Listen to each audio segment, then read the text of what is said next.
ডিজাইনটাকে একটু ভিন্নভাবে উপস্থাপন করতে বর্ডারের ভেতরে আমি একটি টপ যোগ করেছি, যেন পুরোটা একটা ছোট্ট ফুল বাগানের মতো লাগে। এই ডেইজি থিম নিয়ে আমি আরও কিছু ডিজাইন ভাবছি, ইনশাল্লাহ একে একে আপনাদের সাথে শেয়ার করব। যারা গর্জিয়াস বেডশিট খুঁজছেন তাদের জন্য এই ডিজাইনটা একদম পারফেক্ট চয়েস।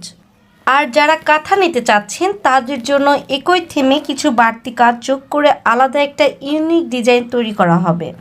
সবচেয়ে ভালো ব্যাপার হলো আপনারা এখন নিজের পছন্দ মতো যে কোনো কালারের এই ডিজাইনটি কাস্টমাইজ করে নিতে পারেন।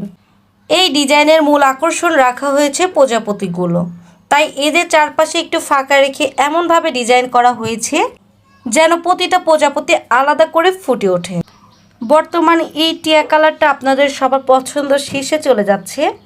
অনেকেই প্রশ্ন করছেন, আপু এই কালারটার উপর কোন কোন কালার সুতা সবথেকে সুন্দর যায়। তো আমি পরের ভিডিওতে ধাপে ধাপে কোন ডিজাইনের সাথে কোন কালার সুতা কম্বিনেশন করা যায় আমি অবশ্যই একটি ভিডিও দিব। আর খুব শীঘ্রই ধাপে ধাপে সেলাই করার কাজটা আপনাদের সাথে শেয়ার করব।